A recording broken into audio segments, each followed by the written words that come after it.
পয়গম্বর মুসা আলাইহিস সালাম বলে, ফেরাউন শুধু হুমকি না, আমার রব আমাকে নির্দেশ দিছে তোমাকে নরম ভাষায় বুঝাইতে। রব যদি নির্দেশ না দিত, থাপ্পড় তো তোমাকে একটা ছোটবেলায় মারছিলাম, মনে আছে নাকি? তাও আবার বাম হাত দিয়া। কোন হাত দিয়া? পয়গম্বর মুসা বলে, থাপ্পড় তো একটা মেরেছিলাম ছোটবেলায়, তাও বাম হাত দিয়া। কিন্তু আল্লাহ তো নির্দেশ দিছে তোমাকে নরম ভাষায় বুঝাইতে, নাইলে থাপ্পড় আরেকটা মেয়েরা দাঁতগুলো ফালাই দিতাম। আল্লাহু আকবার। ফিরাউনের সামনে দাঁড়ায়া পয়গম্বর মুসা হুঙ্কার দিচ্ছেন, হুঙ্কার। ফিরাউন ডাক দিয়ে বলে, মুসা রে, আমার রাজপ্রাসাদে থাকলা, খাইলা, বড় হইলা, খাওয়াইছে কি? জোরে বলেন। আমরা অনেক সময় হক কথা বলি দেখা অনেক মানুষ আমাদেরকে অনেক কথা বলে। আমরা বলি তোমাদের রিজিকের পরও আমরা করি না। তোমার বাড়িতে যে আমি খাচ্ছি এটা তোমার খাবার না, তোমার রিজিক না, আল্লাহ লেখা রাখছে। ঠিক কিনা বলেন? আল্লাহ যদি লেখা না রাখতো, দেখেন পয়গম্বর মুসা আলাইহিস সালাম কিন্তু ফেরাউনের রাজপ্রাসাদে বড় হয়েছে। ফেরাউনের রাজপ্রাসাদে বড় হইয়া ফেরাউনকে থাপ্পড় মারছি। সব খেলা খেলতেছেন কে? জোরে বলেন কে? আপনি আমি যদি মুমিন হই, আপনি আমি যদি আল্লাহর গোলাম হই, কোন মানুষের কাছে মাথা নত করা লাগবে না। আল্লাহ তাআলা আপনার জন্য, আমার জন্য গায়েব থেকে রিজিকের ব্যবস্থা করবে। বিশ্বাস হয় কি হয় না? এই বনি ইসরাইলদেরকে আল্লাহ তাআলা আসমান থেকে খাবার দিতেন, মান্না সালওয়া। কি দিতেন? মান্না সালওয়া। ওই বনি ইসরাইলরা যদি অধ্যত্ত আচরণ না করতো, আজও পর্যন্ত বেহেশত থেকে খাবার আসতো। সুবহানাল্লাহ বলেন। আল্লাহর নবী রাহমাতুল লিল আলামিন যখন মক্কা থেকে হিজরত করে মদিনায় গেলেন, কোথায় গেলেন? মক্কা থেকে হিজরত করে যখন মদিনায় গেলেন, রাহমাতুল লিল আলামিন দেখেন ইহুদিরা রোজা রাখতেছে। আল্লাহ নবী জিজ্ঞেস করলেন, সাহাবীরা, ও মদিনার মানুষেরা, ইহুদিরা আজকে কেন রোজা রাখে? বলে, গো আল্লাহর নবী, ইহুদিরা, বনি ইসরাইলরা এই কারণে রোজা রাখে, এই দিনে আল্লাহ তাআলা ফিরআউনের কবল থেকে পয়গম্বর মূসাকে মুক্ত করেছিলেন। আল্লাহু আকবার। ফিরআউনের কবল থেকে আল্লাহ তাআলা বনি ইসরাইলদেরকে মুক্ত করেছিলেন। আল্লাহ তাআলা ফিরআউনকে নদীর ভিতরে ডুবায়া, সমুদ্রের ভিতরে ডুবায়া ফিরআউনকে মেরেছিলেন। আর আল্লাহ তাআলা ওই ফিরআউনের হাত থেকে পয়গম্বর মূসা বনি ইসরাইলকে বাঁচিয়ে দিয়েছিলেন। আল্লাহু আকবার। এই জন্য তারা শুকরিয়া আদায় করার জন্য রোজা রাখে। আল্লাহর নবী সাহাবীদেরকে ডাক দিয়া বলেন, শোনো, বনি ইসরাইল ইহুদিরা যদি রোজা রাখে তাহলে তোমরাও রোজা রাখবা, কারণ বনি ইসরাইল ইহুদিদের চাইতে আমরা হলাম মূসা আলাইহিস সালামের সবচেয়ে কাছের। ঠিক কিনা বলেন? মূসা হলেন নবী, আমিও নবী। আল্লাহু আকবার। এই মুহররম মাসে, এই আশুরার দিনে পয়গম্বর মূসা আলাইহিস সালামের বিশাল একটা ইতিহাসের ঘটনা। সেই ঘটনাটা হলো, আল্লাহ তাআলা এই পৃথিবীর জমিনে অনেক মানুষকে ক্ষমতা দিয়েছিলেন, তার মধ্যে একজন হলো ফিরআউন। কি নাম? ফিরআউনের আসল নাম হলো রমসিস। এই ফিরআউন তরমুজ বিক্রি করত। তরমুজ কিসে? তরমুজ বিক্রি করত সেই মিশরের রাজধানী কায়রো, রমসিসে। সেখানে তিনি তরমুজ বিক্রি করতেন। ফিরআউন তরমুজ বিক্রেতা থেকে আল্লাহ তাআলা ফিরআউনকে এমন ক্ষমতা দিলেন, এমন ক্ষমতা। ফিরআউন এমন একজন বাদশা ছিল, 450 বছরে কোনোদিন তার একটু ঠান্ডাও লাগে নাই, জ্বরও আসে নাই, ডায়াবেটিস, কিডনি তো দূরের কথা, ডায়াবেটিস, কিডনি রোগ তো, ফুসফুসের রোগ তো দূরের কথা, ক্যান্সার, আলসার তো দূরের কথা, কোনোদিন তার একটু ঠান্ডাও। ফিরআউনের রাজপ্রাসাদ আমি ঘুরে ঘুরে দেখেছি, যখন মিশরে থাকতাম ফিরআউনের রাজপ্রাসাদ ঘুরে ঘুরে দেখেছি, জনগণের টাকা কেমন করে আত্মসাৎ করছি। কেমন বিলাসী জীবন যাপন করছে ফেরাউন, কেন করবে না? পৃথিবীর রাজা বা সারা 10, 15, 20 বছর ক্ষমতা পাইলে তো তাদের হুঁশ থাকে না, আর তার তো 450 বছর। কয়শো বছর?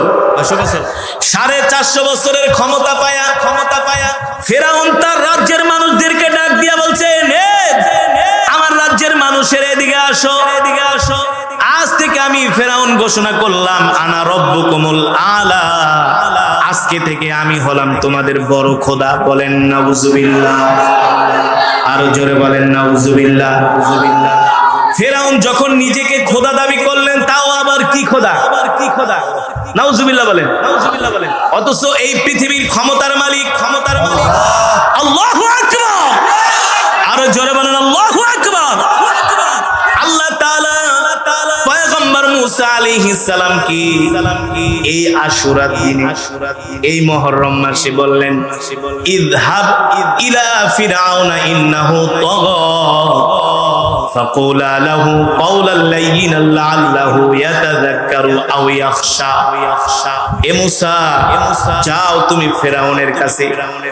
ফেরাউন নিজেকে খোদা দাবি করে, তুমি যে ফেরাউনকে দিনের দাওয়াত দাও, এক আল্লাহর দাওয়াত দাও। আল্লাহু আকবার। এক আল্লাহর দাওয়াত, যার কোনো শরীক নাই। ঠিক কিনা বলে? আল্লাহর কোনো শরীক আছে নাকি? মুসলমানদের খোদা কয়জন? আরো জোরে বলুন, কুল হুয়াল্লাহু আহাদ, আল্লাহু আকবার। আমরা এক আল্লাহর ইবাদত করি, এক আল্লাহর কাছে মাথা নত করি। আল্লাহ ছাড়া মুসলমান কারো সামনে মাথা নত করতে পারে না, আর করলে সেটা মুসলমান হওয়ার যোগ্যতা রাখে। ঠিক না? আমরা এক আল্লাহর কাছে মাথা নত করি। পয়গম্বর মুসা আয়েশা ফেরাউনকে বললেন, ফেরাউন শুনেন, আমি আপনাকে কিছু কথা বলার জন্য আসছি। ফেরাউন ডাক দিয়ে বলে, মুসা রে, কি কথা? বলে, আপনাকে এত আল্লাহ তাআলা ক্ষমতা দিছে, রাজত্বের মালিক বানাইছি, ধন সম্পদ দিছে, কোনো কিছুর অভাব নাই। এ ফেরাউন, আসলে এই সমস্ত কোনো কিছুর মালিক আপনি না, আপনি হলেন একটা তরমুজ বিক্রেতা। আপনি হলেন একটা থার্ড ক্লাস মানুষ, তরমুজ বিক্রেতা। আল্লাহ আপনাকে ক্ষমতা দিছে, কিন্তু আপনি যে সমস্ত কাজ কারবার গুলো করতেছেন, মানুষদেরকে আপনি বিভ্রান্ত করতেছেন। আমাকে আল্লাহ নির্দেশ দিয়ে আপনার কাছে পাঠাইছে, আপনি এক আল্লাহর প্রতি ঈমান আনেন। আল্লাহু আকবার। ফেরাউন ডাক দিয়া বলে, মুসা রে, তুমি কোন আল্লাহর প্রতি ঈমান আনতে বলছো? বলো, জি আল্লাহ আমাকে নবী বানাইছে। আল্লাহু আকবার। সেই আল্লাহর প্রতি আপনি ঈমান আনেন। ফেরাউন বলে, আনা রব্বুকুমুল আলা। মুসা রে, আমি কোন আল্লাহর প্রতি ঈমান আনবো? আমি তো হলাম বড় খোদা। পয়গম্বর মুসা আলাইহিস সালাম বলে, ফেরাউন আপনি খোদা তো দূরের কথা, আপনি তো মানুষ হওয়ারই যোগ্যতা রাখেন না, আপনি হলেন একটা অমানুষ। একজন বাদশার সামনে দাঁড়ায়া, রাজার সামনে দাঁড়ায়া, যার ক্ষমতার বয়স 450 বছর, একজন মুমিনের জন্য সবচেয়ে বড় জিহাদ হলো অত্যাচারী বাদশার সামনে দাঁড়ায়া হক কথা বলা। ঠিক কিনা বলেন? বলতেছে, ফেরাউন তুমি বড় খোদা তো দূরের কথা, তোমার মধ্যে তো মনুষ্যত্ব নাই, মানুষ হওয়ার যোগ্যতা তোমার মধ্যে নাই। ফেরাউন বলে, মুসা, তোমার এত বড় সাহস, আমার রাজপ্রাসাদে দাঁড়ায়া তুমি আমাকে এমন হুমকি দিচ্ছ। পয়গম্বর মুসা আলাইহিস সালাম বলে, ফেরাউন শুধু হুমকি না, আমার রব আমাকে নির্দেশ দিছে তোমাকে নরম ভাষায় বুঝাইতে। রব যদি নির্দেশ না দিত, থাপ্পড় তো তোমাকে একটা ছোটবেলায় মারছিলাম, মনে আছে নাকি? তাও আবার বাম হাত দিয়া। কোন হাত দিয়া? পয়গম্বর মুসা বলে, থাপ্পড় তো একটা মেরেছিলাম ছোটবেলায়, তাও বাম হাত দিয়া। কিন্তু আল্লাহ তো নির্দেশ দিছে তোমাকে নরম ভাষায় বুঝাইতে, নাইলে থাপ্পড় আরেকটা মেয়েরা দাঁতগুলো ফালাই দিতাম। আল্লাহু আকবার। ফিরাউনের সামনে দাঁড়ায়া পয়গম্বর মুসা হুঙ্কার দিচ্ছেন, হুঙ্কার। ফিরাউন ডাক দিয়ে বলে, মুসা রে,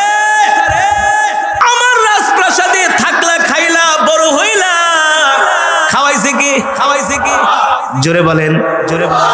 আমরা অনেক সময় হক কথা বলি দেখা অনেক মানুষ আমাদেরকে অনেক কথা বলে। আমরা বলি তোমাদের রিজিকের পরও আমরা করি না। তোমার বাড়িতে যে আমি খাচ্ছি এটা তোমার খাবার না, তোমার রিজিক না, আল্লাহ লেখা রাখছে। ঠিক কিনা বলেন? আল্লাহ যদি লেখা না রাখতো, দেখেন পয়গম্বর মুসা আলাইহিস সালাম কিন্তু ফেরাউনের রাজপ্রাসাদে বড় হয়েছে। ফেরাউনের রাজপ্রাসাদে বড় হইয়া ফেরাউনকে থাপ্পড় মারছি। সব খেলা খেলতেছেন কে? জোরে বলেন কে? আপনি আমি যদি মুমিন হই, আপনি আমি যদি আল্লাহর গোলাম হই, কোন মানুষের কাছে মাথা নত করা লাগবে না। আল্লাহ তাআলা আপনার জন্য আমার জন্য গায়েব থেকে রিজিকের ব্যবস্থা করবে। বিশ্বাস হয় কি হয় না? হয় কি হয় না? এই বনি ইসরাইলদেরকে আল্লাহ তাআলা আসমান থেকে খাবার দিতেন, মান্না সালওয়া। কি দিতেন? কি দিতেন? মান্না সালওয়া। ওই বনি ইসরাইলরা যদি উদ্ধত আচরণ না করতো, আজও পর্যন্ত বেহেশত থেকে খাবার আসতো। সুবহানাল্লাহ বলেন। এই যে 2 দিন আগে হজ করে আসলাম সৌদি আরব থেকে। সৌদি আরবে কিন্তু তেমন কোনো ফসল এটা জানেন তেমন কোনো ফসল হয় না সৌদি আরবে। এখন কিছু কিছু হচ্ছে, আগে তো কিছুই ছিল না, এখন কিছু কিছু হচ্ছে। তাও বাঙালি প্রবাসীরা, অন্যান্য দেশের মানুষরা কিছু কিছু আলহামদুলিল্লাহ এখন অনেক ফল টল হচ্ছে। কিন্তু সৌদি আরবের মতো এমন মরুভূমির দেশ, পাথরের দেশ, কিসের দেশ? যেখানে গরম পড়ে 47 থেকে 50 ডিগ্রি সেলসিয়াস গরম। দিনের বেলা মনে হয় আগুন, বাতাসও আগুন, এমনি রাস্তার পিচ গুলো গরম হয়ে যায়। অথচ সৌদি আরবে তেমন ফসল হয় না। কিন্তু সৌদি আরবের মানুষ সারা পৃথিবীর ভালো ভালো জিনিসগুলো খায়। শুধু সৌদি আরবের মানুষ না, যারা হজ করতে যায়, যারা প্রবাসী, তারাও খায়। সুবহানাল্লাহ বলেন। খাবার হয় এক দেশে, চলে যায় সৌদি আরব। কারণ কি? কারণ জানেন? পয়গম্বর ইব্রাহিম আলাইহিস সালাম আল্লাহর কাছে দোয়া করেছিলেন, রব্বি জাআল হাযা বালাদান আমিনা ওয়ারযুক আহলাহু মিনাস সামারাত। আল্লাহ এই জমিনটাকে আপনি নিরাপদের জমিন বানায় দেন, শান্তির জমিন বানায় দেন, নিরাপত্তার নগরী বানায় দেন। আর এই জমিনের মধ্যে আপনি ভালো ভালো খাবারের ব্যবস্থা করে দেন।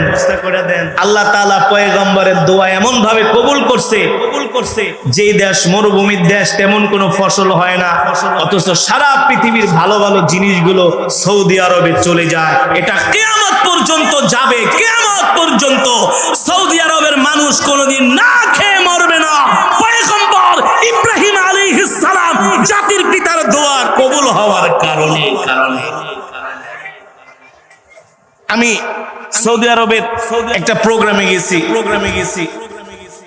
অনেক বাংলাদেশি অন্যান্য দেশে আমি বললাম ভাই, আমি এটার কারণ বুঝলাম না।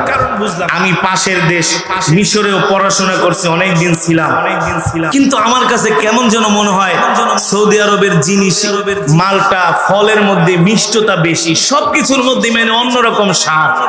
বলে হুজুর ঠিকই বলছেন। এই জমিন এমন এক পবিত্র জমিন, এটা হলো বরকতের জমিন। আল্লাহু আকবার। এই দেশে আসলে সবকিছু স্বাদ বেড়ে যায়, কারণ জাতির পিতার দোয়া, ইব্রাহিম আলাইহিস সালামের দোয়া। আল্লাহু আকবার। এক প্রবাসী আইসা হুজুর ভাল লাগে না, দেশে চলে যাবো। আমি কই মিয়া কই যাইবা দেশে? যতদিন পারো মাটি কামড় দিয়ে এই দেশে থাকো। এটা হলো পবিত্র জমিন। এই জমিনের বরকতই আলাদা। ঠিক কিনা বলেন? এই জমিনের মধ্যে এখনো এত বরকত আল্লাহ তাআলা দিচ্ছেন, এত নাফরমানি হওয়ার পরেও।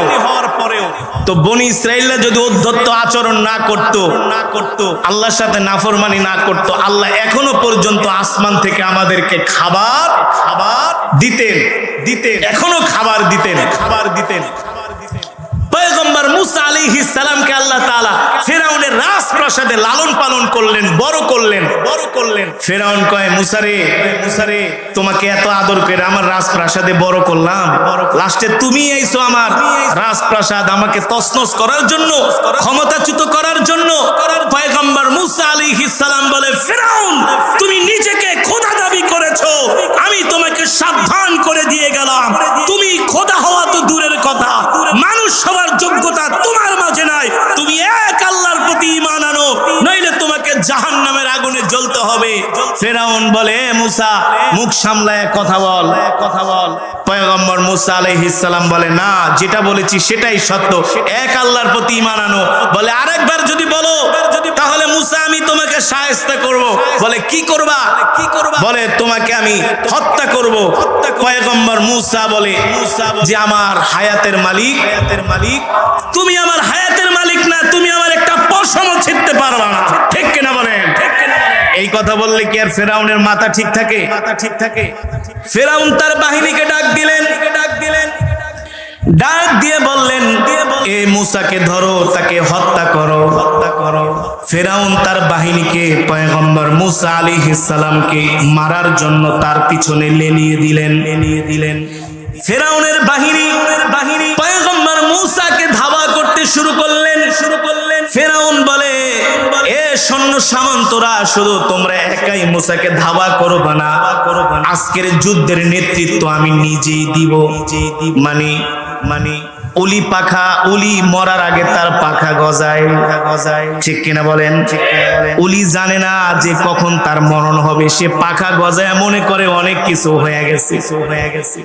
ফেরাউন জানে না এই দৌড়ানি তার জীবনের শেষ দৌড়ানি। পয়গম্বর মুসা আলাইহিস সালামকে ধাওয়া শুরু করলেন। পয়গম্বর মুসা আলাইহিস সালাম দৌড়াতে সমুদ্রের পারে চলে গেলেন ভূমধ্য সাগর। সামনে বিশাল সমুদ্র, পিছনে ফিরাউনের বাহিনী। পয়গম্বর মুসা আলাইহিস সালাম ভয় পেয়ে গেলেন। আল্লাহ তাআলা ডাক দিয়া বলেন, ক্বালা ইন্না রাব্বি সায়াহদিন। এ মুসা, তুমি কি মনে করেছো আমি আল্লাহ তোমাকে একা ছেড়ে দিয়েছি? আমি তোমাকে একা ছেড়ে দেই নাই, আমি আল্লাহও তোমার সাথে আছি। তুমি ভয় পাও কেন? এ মুসা, তুমি পিছনে ফিরাউনের বাহিনী দেখতে পাচ্ছ, সামনে দেখতে পাচ্ছ বিশাল মহাসমুদ্র। এ মুসা, তুমি ভয় পেও না, তোমার সামনে যে সমুদ্র আছে এই সমুদ্রের মধ্যে তুমি ঝাঁপ দাও। আল্লাহ তাআলার নির্দেশ পায়া সমুদ্রটা একেবারে ট্যানেল হয়ে গেল, আল্লাহর কুদরতে সমুদ্রের মধ্যে রাস্তা হয়ে গেল। কেমন রাস্তা? চতুর্দিকে পানি, মাঝখান দিয়া মনে হয় কাঁচ দিয়া রাস্তা বানায় দিছে, বড় বড় তিমি মাছ দেখা যায়, কিন্তু ভিতরে আসতে পারে না। ঐতিহাসিকরা লেখেন এমন রাস্তা আল্লাহ তাআলা বানায় দিছেন সেই মহাসমুদ্রের মধ্য দিয়ে।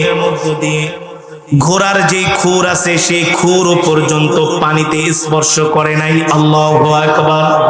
আল্লাহ এমন রাস্তা বানায় দিছে। ওয়াজাওয়াজনা বিবানি ইসরাঈল আল বাহরা ফাতবাউম ফিরআউন ওয়া জুনুদুহু বাগিয়ান ওয়া আদওয়া হাত্তা ইযা আদরাকাহুল গরাক ক্বালা আমানতু আন্নাহু লা ইলাহা ইল্লাল্লাযী আমানাত বিহি বানু ইসরাঈল।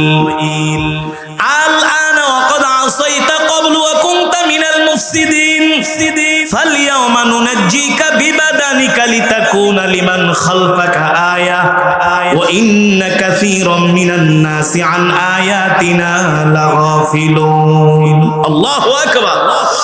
পয়গম্বর মুসা আলাইহিস সালাম সমুদ্রের মধ্যে লাফ দিলেন।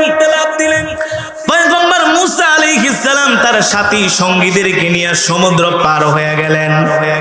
ফিরআউন সমুদ্রের পারে আইসা দেখে, বাহ কত সুন্দর রাস্তা। তার বাহিনীকে বলে, বেটা দেখছস তোরা কেমন নেতার অনুসারী, তোদের নেতা সমুদ্রের পারে আসলে রাস্তা হয়ে যায়। নাউজুবিল্লাহ বলেন।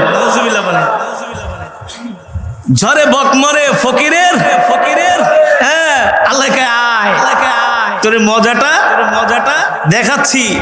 ফেরাউন তার সৈন্যদেরকে বলে, এই তোরা একটু রেস্ট নিয়া, চাটা খায়া, কফি টফি খায়া, ঠান্ডা পানি খায়া নাম, দেখ তোদের নেতা কেমন নেতা, বলছি না আনা রব্বুকুমুল আলা, আমি বড় খোদা, নইলে এই রাস্তা কেমনে হইলো? মনে হয় রাস্তা ওর বাপে বানাইছে, দাদাই বানাইছে, মনে হয় দুনিয়াটা ওদের। আল্লাহ বলে আয়। এই 2 দিন আগের ঘটনা। দক্ষিণ কোরিয়াতে সমুদ্রের মাঝখান দিয়ে টানেল বানিয়েছে। গাড়ি পার হচ্ছে, হঠাৎ করে টানেল ভেঙে পানি ঢুকে গেছে। আপনারা নিউজে দেখেছেন। প্রায় 1500-র মতো মানুষ আটকা পড়েছে, প্রায় 1000-এর উপরে মানুষ মারা গেছে। মানে সমুদ্র দিয়ে তারা টানেল বানাইছে। হঠাৎ করে সেই টানেল পানির চাপে স্রোতে ভেঙে গেছে। সাথে সাথে পানি ঢুকে গেছে। মাত্র 300 মিটার টানেল, 250 মিটার। বলে যে 3 থেকে 4 সেকেন্ডের মধ্যে পুরো টানেল পানিতে ভরে গেল। একটা গাড়ি আর পার হতে পারলো না। সব মানুষগুলো টানেলে পড়ে মারা গেল। 1 সপ্তাহ উদ্ধারের পরে সব মৃতদেহের গুলো বের করছে। এই নিউজটা পড়ে আমার চোখ দিয়ে পানি চলে আসলো যে আমার রব কত বড় ক্ষমতার মালিক। আল্লাহু আকবার। আমার রব যদি বলে কুন হয়ে যাও, আমার রব যদি বলে ফায়াকুন, ধ্বংস হয়ে যায়। ঠিক কিনা বলেন? মুসলমান এখনো সেই রবকে চিনল না, এখনো সেই আল্লাহকে চিনল না, এখনো সেই রবের হুকুম মানো না, রবের গোলামি করো না। আর কবে করবা? এখনো তুমি মুসলমানের বাচ্চা হইয়া হাফ প্যান্ট পরে কুলাঙ্গারের মতো রাস্তা দিয়ে ঘোরো, এর চাইতে আর লজ্জার কিছু হতে পারে না। যেই মুসলমানের বাচ্চারা হাফ প্যান্ট পরে, এগুলা মুসলমান হওয়ার যোগ্যতা রাখে না। হাফ প্যান্ট পরা কোন মুসলমানের সংস্কৃতি হতে পারে। এগুলো ইহুদি খ্রিস্টানদের কালচার। ফুটানি করো হাফ প্যান্ট পরা। বাংলাদেশে ঢাকা শহরে মহামারী আকার ধারণ করছে। হাফ প্যান্ট পরে একটা বিবাহিত ছেলে কিভাবে রাস্তা দিয়ে ঘুরে? মাথায় সমস্যা না, আর সাইকোলজিক্যাল প্রবলেম আছে, মানসিক সমস্যা। নাহলে পাঠার মতো বুইরা কিভাবে হাফ প্যান্ট পরে রাস্তা দিয়ে ঘুরে? আবার বাইক চালায়, রান বের করে। নাউজুবিল্লাহ বলেন। আল হায়াউ শুবাতুম মিনাল ঈমান। লজ্জাই হলো ঈমানের অঙ্গ। যার লজ্জা নাই তার ঈমান নাই। ঠিক কিনা বলেন? রাগ করতেছেন? এমন মুসলমান যুবক আছে কি আছে না? আরে হাফ প্যান্ট পরে ঘুরে তো ইহুদিরা, খ্রিস্টানরা। তুমি হাফ প্যান্ট পরে করো, কয়টা দেশ ঘুরছো? আমরা পৃথিবীর অনেক দেশ ঘুরছি, অনেক কিছু দেখছি। আসলে কিছুই না, সব ভুয়া, সব ধোঁকা। সব কি ধোঁকা। শান্তি একমাত্র ইসলামের মধ্যে। এবারের হজে আফ্রিকান একজন খ্রিস্টানদের বড় চার্চ ধর্মযাজক, তিনি এবার হজে এসেছেন। তিনি স্বপ্নে দেখছেন যে তিনাকে স্বপ্নের মধ্যে বলা হচ্ছে যে তুমি সাদা কাপড় পরে আরবের দেশে যাও, মরুভূমির দেশে যাও। সে বুঝতে পারলেন না, 1 দিন 2 দিন 3 দিন স্বপ্নে দেখার পরে যে সাদা কাপড় পরে তুমি আরবের দেশে যাও। তিনি কালেমা পড়ে স্বপ্নের ব্যাখ্যাটা যখন তিনি একজন আলেমকে বললেন, সেই আলেম বললেন যে আপনি কালেমা পড়ে মুসলমান হয়ে যান। তার অনুসারী সহ এবারের হজে তিনি এসে হজ করেছেন, কালেমা পড়ে মুসলমান হয়ে গিয়েছেন। আল্লাহু আকবার। এ কারণে বলি মুসলমান এখনো সময় আছে। 5 ওয়াক্ত নামাজ পড়ো, ইসলামের পথে চলে আসো। কারণ এই পৃথিবী আমাদের থাকার জায়গা নয়। এই পৃথিবী ছেড়ে একদিন আমাদেরকে চলে যেতে হবে। হবে কি হবে না? কথাগুলো এই কারণে বলছি, এখনো সময় আছে, ভালো হয়ে যান। এখনো সময় আছে, দিনের পথে আসেন। মুসলমান আমাদের হায়াতের মালিক কে? রিজিকের মালিক, অক্সিজেন দেওয়ার মালিক। সূর্যের মালিক, চন্দ্রের মালিক, বৃষ্টি দেওয়ার মালিক। পৃথিবীর কোন রাজা বাদশার ক্ষমতা নাই এক ফোঁটা বৃষ্টি দেওয়া। আছে? জোরে বলুন আছে। পৃথিবীর কোন রাজা বাদশার ক্ষমতা নাই আমাদেরকে অক্সিজেন দেওয়ার, ঠিক কিনা বলেন? অক্সিজেন দেওয়ার মালিককে, চন্দ্রের মালিককে, রাতের মালিককে। যে আল্লাহ রাত বানিয়েছেন, আল্লাহ যদি আর সূর্য উদিত না করেন, পৃথিবীর কোন রাজা বাদশার ক্ষমতা নাই সকালবেলা সূর্য ওঠানো। আছে ক্ষমতা? কোরআনে আছে কি আছে না? ওয়া আনজালনা মিনাস সামাই মা। রব বলেন, নবী বলে দেন, আমি আল্লাহ আসমান থেকে তাদের জন্য বৃষ্টি বর্ষণ করি। সুবহানাল্লাহ বলেন। আল্লাহ তাআলা কোরআনের কথা, কোরআনের মধ্যে সূর্যের কথা বলেছেন, চন্দ্রের কথা বলেছেন, ঠিক না? ইন্না ফি খালকিস সামাওয়াতি ওয়াল আরদি ওয়া ইখতিলাফিল লাইলি ওয়ান নাহার। আল্লাহ তাআলা বলেন, নবী দুনিয়ার মানুষদেরকে বলে দেন, রাত এবং দিনের মাঝে যে পার্থক্য, রাতের বেলা সূর্য আলো দেয় না, দিনের বেলা সূর্য আলো দেয়। রাতের বেলা সূর্য আলো না দেওয়ার কারণে রাত্রবেলা অন্ধকার হয়, ঠিক কিনা বলেন? ঠিক না? যদি রাত আর দিন এক হয়ে যেত, এই রাত যদি কোনোদিন আর দিন না হতো, দিন যদি আর রাত না হতো, তাহলে পৃথিবী ধ্বংস হয়ে যেত, পৃথিবীর মানুষ বাঁচত না, ঠিক কিনা বলেন? মুসলমান সেই মহান রব্বে করিমের জবানের কালাম থেকে আমি তেলাওয়াত করেছি সূরাতুর রহমান। সুবহানাল্লাহ বলেন। সূরার নাম কি? এই সূরাটা হলো বেহেশতের জাতীয় সঙ্গীত। সুবহানাল্লাহ বলেন। এই সূরাটা আল্লাহ তাআলা জান্নাতীদের সামনে জান্নাতে আল্লাহ তাআলা নিজে তেলাওয়াত করে শোনাবেন।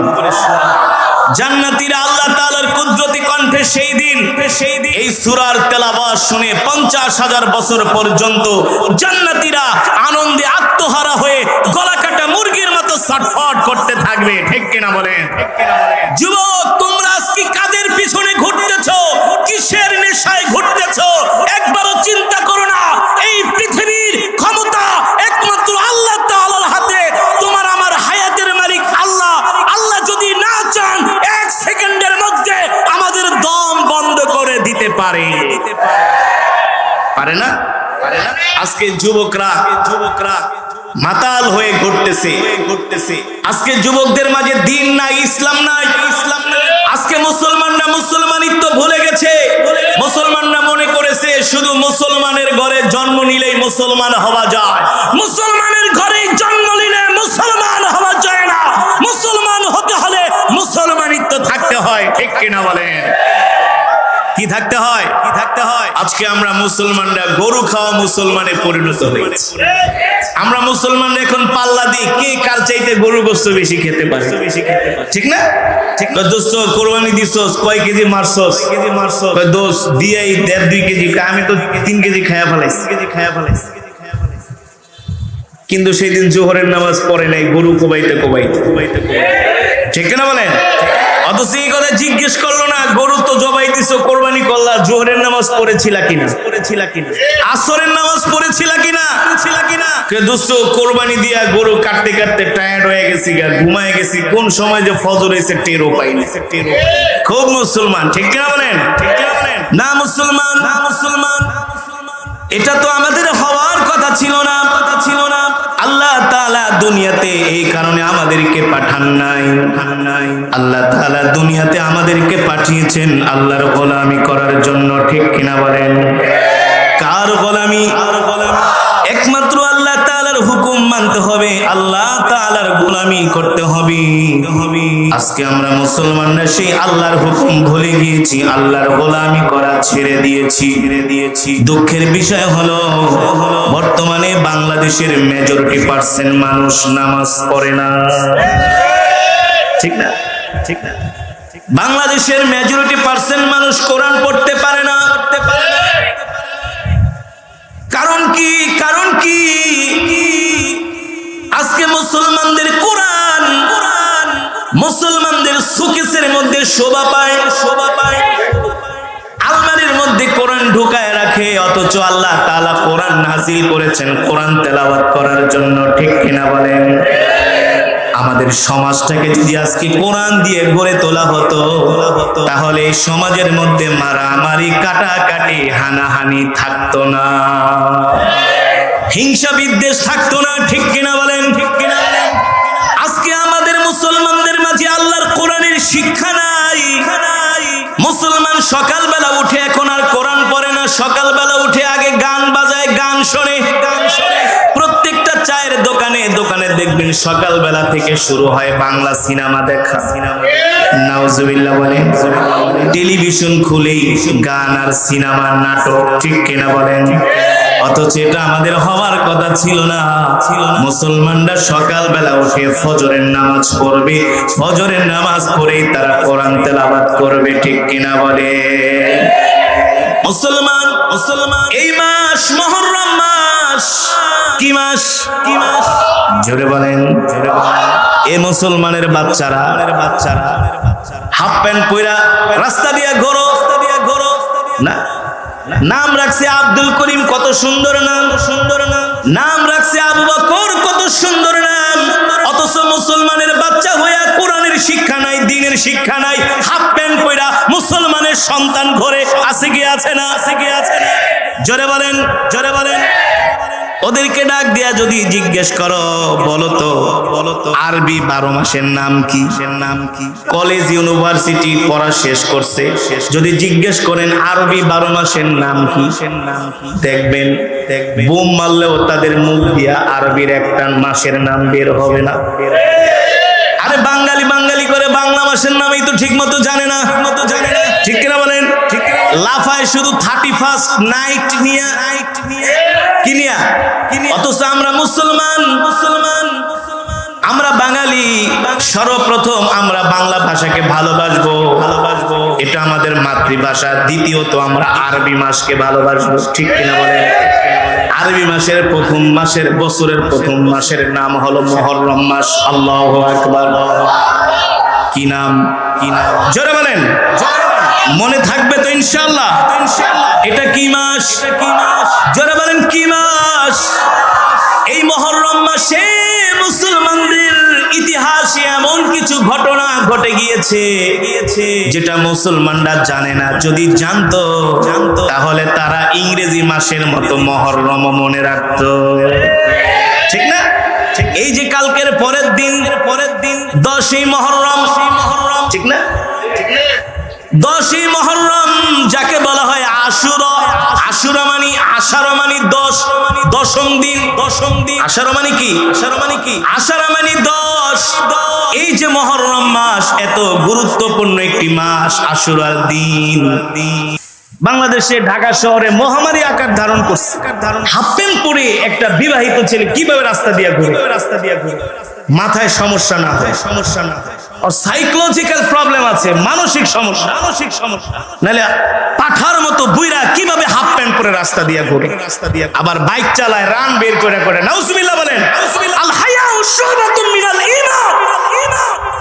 লজ্জাই হলো ঈমানের অঙ্গ। যার লজ্জা নাই তার ঈমান নাই। ঠিক কিনা বলেন? রাগ করতেছেন? এমন মুসলমান যুবক আছে কি আছে না? আরে হাফ প্যান্ট পরে ঘুরে তো ইহুদিরা, খ্রিস্টানরা। তুমি হাফ প্যান্ট পরে ঘুরো, কয়টা দেশ ঘুরছো? আমরা পৃথিবীর অনেক দেশ ঘুরছি, অনেক কিছু দেখছি। আসলে কিছুই না, সব ভুয়া, সব ধোঁকা। সব কি ধোঁকা। শান্তি একমাত্র ইসলামের মধ্যে। শান্তি একমাত্র ইসলামের মধ্যে। এবারের হজে আফ্রিকান একজন খ্রিস্টানদের বড় চাষ ধর্মযাজক তিনি এবার হজে এসেছেন। তিনি স্বপ্নে দেখছেন যে তিনাকে স্বপ্নের মধ্যে বলা হচ্ছে যে তুমি সাদা কাপড় পরে আরবের দেশে যাও, মরুভূমির দেশে যাও। সে বুঝতে পারলেন না, 1 দিন 2 দিন 3 দিন স্বপ্নে দেখার পরে যে সাদা কাপড় পরে তুমি আরবের দেশে যাও। তিনি কালেমা পড়ে স্বপ্নের ব্যাখ্যাটা যখন তিনি একজন আলেমকে বললেন, সেই আলেম বললেন যে আপনি কালেমা পড়ে মুসলমান হয়ে যান। তার অনুসারী সহ এবারের হজে তিনি এসে হজ করেছেন, কালেমা পড়ে মুসলমান হয়ে গিয়েছেন। আল্লাহু আকবার। এ কারণে বলি মুসলমান এখনো সময় আছে, 5 ওয়াক্ত নামাজ পড়ো, ইসলামের পথে চলে আসো। কারণ এই পৃথিবী আমাদের থাকার জায়গা নয়। এই পৃথিবী ছেড়ে একদিন আমাদেরকে চলে যেতে হবে। হবে কি হবে না? কথাগুলো এই কারণে বলছি, এখনো সময় আছে, ভালো হয়ে যান। এখনো সময় আছে, দিনের পথে আসেন। ফজরের নামাজে মুসল্লি পাওয়া যায় না, অথচ রাত 12টা 1টা 2টা পর্যন্ত জেগে ফেসবুক চালানো হয়, ইউটিউব দেখা হয়, ঠিক কিনা বলেন? সেই সময় আর ক্লান্ত হয় না, কিন্তু ফজরের আজান দিলেই ক্লান্ত হয়ে যায়। কারণ কি? এগুলো হলো সব শয়তানের কারসাজি। এ কারণে আপনাদের হাতে ধরি, পায়ে পড়ি। এই আশুরার দিনে পয়গম্বর মুসা আলাইহিস সালামকে আল্লাহ তাআলা ফিরাউনের কবল থেকে মুক্ত করেছিলেন। এটা মুসলমানদের ইতিহাসে অনেক বড় ঘটনা। এই আশুর, এই মুহররম মাসেই কারবালার প্রান্তরে ইমাম হুসাইন রাদিয়াল্লাহু তাআলা আনহু হক কথা বলতে গিয়ে, আল্লাহর জমিনে আল্লাহর দ্বীন জিন্দা করতে গিয়ে ইমাম হুসাইন রাদিয়াল্লাহু তাআলা আনহু শাহাদাত বরণ করেছিলেন, ঠিক কিনা বলেন? এই কারণে আসুন ভাই, শুধু আমরা মুখে মুখে মুসলমান দাবি করলে হবে না। 5 ওয়াক্ত নামাজ আমাদেরকে জামাতের সাথে পড়তে হবে। গুনাহ ছেড়ে দিতে হবে, সমস্ত রকম গান বাজনা যা আছে ছেড়ে দিতে হবে। পরিপূর্ণ মুত্তাকিন ঈমানদার মুসলমান হতে হবে। এখন এই কথাগুলো আপনাদের কাছে ভালো লাগবে না। যখন চোখ দুটো বন্ধ হয়ে যাবে, তখন আফসোস করলেও আর কোনো লাভ হবে না। আফসোস করলেও কোনো লাভ হবে না। এই কারণে মুহররম মাস, এই মাস মুসলমানদের জন্য অনেক বড় গুরুত্বপূর্ণ একটি মাস। এই জুমাবারের রাতে আপনাদেরকে আহ্বান করি, আসুন 5 ওয়াক্ত নামাজ পড়ি, সকাল সন্ধ্যা কোরআন তেলাওয়াত করি। যুবকদেরকে বলবো, আমরা একেবারে মাদকের ধারে কাছেও যাব না, গুনার ধারে কাছেও যাব না। আমরা 5 ওয়াক্ত নামাজ যে মসজিদে জামাতের সাথে আদায় করব, তাহলে আমাদের সমাজের ভিতরে কোনো মারামারি, কাটাকাটি, হানাহানি, হিংসা বিদ্বেষ থাকবে। আলহামদুলিল্লাহ বলেন। আপনাদের এলাকায় একটা মাদ্রাসা হয়েছে, আলহামদুলিল্লাহ। অত্যন্ত খুশির বিষয়। যেই জমিনের মধ্যে মাদ্রাসা হয়, ওই জমিনের মধ্যে আল্লাহর রহমত নাজিল হয়। আমার মনে আছে আরো সেই 20 বছর আগের কথা, আমি যখন ছোট ছিলাম, শেখুল হাদিস আল্লামা আজিজুল হক রহমতুল্লাহ আলাইহি নাম শুনছেন? যিনি 50 বছর হাদিসের দর্স দিয়েছেন। আমি তার সাথে একটা মাহফিলে গিয়েছিলাম বিক্রমপুরের মুন্সিগঞ্জে। তো ওই এলাকার মানুষগুলো এসে বলতেছে, হুজুর, আমাদের এলাকার মানুষের অবস্থা বেশি ভালো না, আমাদের ব্যবসা বাণিজ্য নাই, তেমন কোনো আইন কাম নাই, আমাদের খুব কষ্ট হয়, আমাদের জন্য দোয়া করেন যাতে আল্লাহ তাআলা সবার জন্য একটা ভালো চাকরি ব্যবসার ব্যবস্থা করে দেয়। হুজুর বললেন, আপনারা মাদ্রাসা তৈরি করেন, মাদ্রাসা বানান। কি বানান? যেই জমিনের মধ্যে মাদ্রাসা হয়, সেই জমিনে বরকত আসে। কেন আসে? কারণ মাদ্রাসার ছাত্ররা সকাল সন্ধ্যা আল্লাহর কোরআন পড়ে। ঠিক কেন বলেন? পরে কি পড়ে না? ওই জমিনে যদি কোনো গজব আসে, বালা মুসিবত আসে, তাহলে গজব বালা মুসিবত গুলো তলবে ইলমদের দোয়ার কারণে দূর হয়ে যায়, তেলাওয়াতের কারণে দূর হয়ে যায়। আল্লাহু আকবার। সবচেয়ে বড় উদাহরণ, সারা পৃথিবী করোনায় একেবারে সারা পৃথিবীকে টালমাটাল করে দিয়েছে, কিন্তু আমাদের বাংলাদেশের কিছুই হয় নাই। ইনশাআল্লাহ। অনেক বড় বড় ডাক্তার, সেই ইবনে সিনার ডাক্তার, স্কয়ারের ডাক্তার, ল্যাবেডের ডাক্তার, বড় বড় ডাক্তাররা আমাদেরকে বলে, হুজুর, আপনাদের তো করোনা হয় না। কি হয় না? করোনা হয় না। কেন হয় না? যারা 5 ওয়াক্ত নামাজ পড়ে, ওযু করে, করোনা তাদের ধারে কাছে আসে না, আসলেই আসতে পারে না। ঠিক কিনা বলেন? সেই প্রমাণ পেয়েছেন কি পেয়েছেন না? হ্যাঁ। এই কারণে এই জমিনের মধ্যে একটা মাদ্রাসা হয়েছে আপনাদের এলাকায়, এটা অনেক বড় সৌভাগ্যের ব্যাপার, অনেক বড় ভাগ্যের ব্যাপার। আল্লাহ তাআলা এই মাদ্রাসাকে কিয়ামত পর্যন্ত কবুল করুন, বলি আমিন। আপনারা আমার কোনো কথায় কষ্ট পেয়েছেন? জোরে বলেন, কষ্ট পেয়েছেন? আল হাক্কু মুররুন, হক কথা কিন্তু একটু খারাপই লাগে, ঠিক কিনা বলেন? আপনার যদি ক্যান্সার হয়, আপনার যদি ডায়াবেটিস হয়, ডাক্তারকে যদি বলেন, ডাক্তার সাহেব, আমার তো ডায়াবেটিস হয়েছে, ডায়াবেটিস ভালো করার জন্য করল্লার তিতা রস আমি খেতে পারবো না, আপনি আমাকে একটু মিষ্টি কিছু দেন, আপনার ডায়াবেটিস জীবনে ভালো হবে, ভালো হবে, ভালো হবে, ক্যান্সার ভালো হবে। আপনার ডায়াবেটিস ভালো করতে হলে আপনাকে তিতা ওষুধ সেবন করতে হবে, সকালবেলা হার্ড ওয়ার্ক করতে হবে, হাঁটতে হবে। সুতরাং আমাদের রোগ বেড়ে গেছে, আমাদের রোগ যত বড় আমাদের চিকিৎসাও তত বড় দরকার, ঠিক কিনা বলেন? এই কারণে কোরআন হাদিস থেকে কিছু হক কথা আপনাদের সামনে বলেছি। হক কথাগুলো হজম করার ঈমান আছে তো ইনশাআল্লাহ? আল্লাহ তাআলা আমাদের তৌফিক দান করুন বলি আমিন। আমি আর সময় লম্বা করব না, এখনই আমার বয়ান শেষ করে দিব। আশেপাশে আমার শ্রদ্ধেয় মা বোনেরা বয়ান শুনতেছেন, আমি মা বোনদের উদ্দেশ্য করে বলবো, মা বোনেরা আপনারা আপনাদের সন্তানদেরকে এই মাদ্রাসায় ভর্তি করাবেন ইনশাআল্লাহ। আর মাদ্রাসার যিনি মুতামিম তাকে আমি বলবো একটা বয়স্ক কোরআন শিক্ষা চালু করবেন, যাতে আমার বয়স্ক বাবারাও কোরআন শিখতে পারে ইনশাআল্লাহ। আপনারা এই মাদ্রাসার দিকে খেয়াল রাখবেন, মাদ্রাসার যা যা দরকার আপনারা ব্যবস্থা করে দিবেন। আল মসজিদু বাইতুল্লাহ, নবীজি বলছেন মসজিদ আল্লাহর ঘর, আর মাদ্রাসাতু বাইতি, নবীজি বলেন মাদ্রাসা হলো আমার ঘর। যারা মাদ্রাসাকে ভালোবাসবে আমি নবীও তাদেরকে ভালোবাসবো। আল্লাহু আকবার। তাহলে আপনারা মাদ্রাসাকে ভালোবাসবেন তো ইনশাআল্লাহ? মাদ্রাসার পক্ষে থাকবেন তো ইনশাআল্লাহ? কে কে থাকবেন আল্লাহকে হাত উঠায় দেখেন। লিল্লাহে তাকবীর, লিল্লাহে তাকবীর। আল্লাহ কবুল করুন বলি আমিন। হাত নামান। এই মাজমা, এই মাহফিলকে আল্লাহ তাআলা কিয়ামত পর্যন্ত কবুল করুন। এই এলাকার প্রতিটা ঘরের মধ্যে যুব সমাজের উপর আল্লাহ তাআলা রহমত বরকত নাজিল করুন বলি আমিন। এই আশা প্রত্যাশা ব্যক্ত করে আমি আমার আলোচনা এখানেই শেষ করছি। ওমা আলাইনা ইল্লাল বালাগ। মাশাআল্লাহ, আলহামদুলিল্লাহ। সবাই